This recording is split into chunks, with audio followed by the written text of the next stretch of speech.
بسم اللہ الرحمن الرحیم۔ ایک دفعہ حضرت موسیٰ علیہ السلام کو پیٹ میں درد ہو گیا۔ انہوں نے اللہ سے کہا کہ اے اللہ، اس کا علاج بتا دیجئے۔ وہ تو کلیم اللہ تھے، اللہ سے ہم کلامی کرتے تھے۔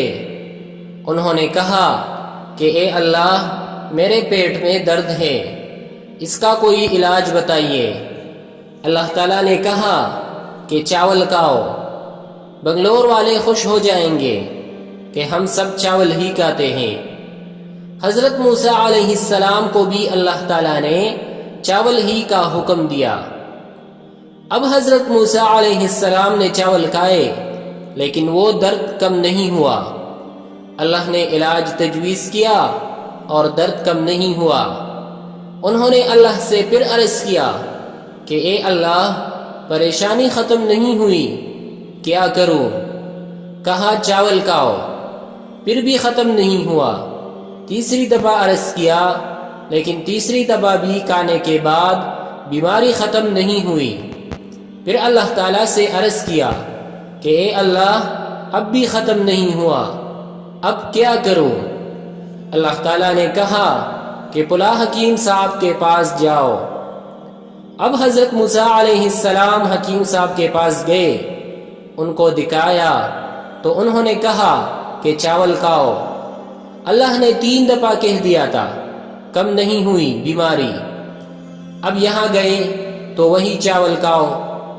پھر آ گئے، چاول کھائے تو ٹھیک ہو گئے۔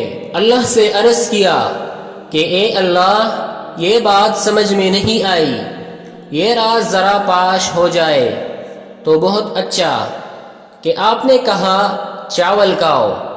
1 دفعہ نہیں، 3 دفعہ میری بیماری ختم نہیں ہوئی۔ حکیم صاحب نے بھی کہا چاول کھاؤ اور بیماری میری ختم ہو گئی۔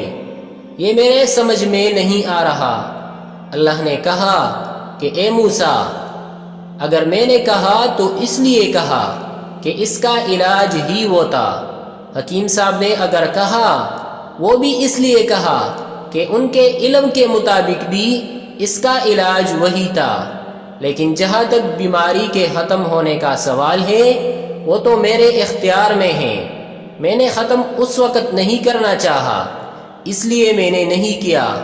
اگرچہ تم نے چاول کھایا، لیکن حکیم صاحب کے کہنے پر میں نے یہ چاہا کہ بیماری تمہاری ختم ہو جائے، اس لیے ختم کر دی۔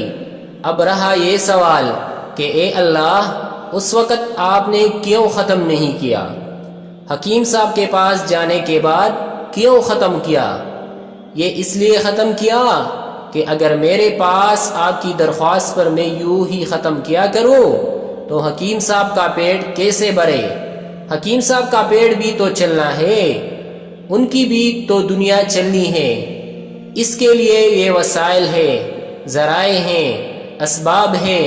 اللہ تعالیٰ نے یہ حد لگا رکھی ہے۔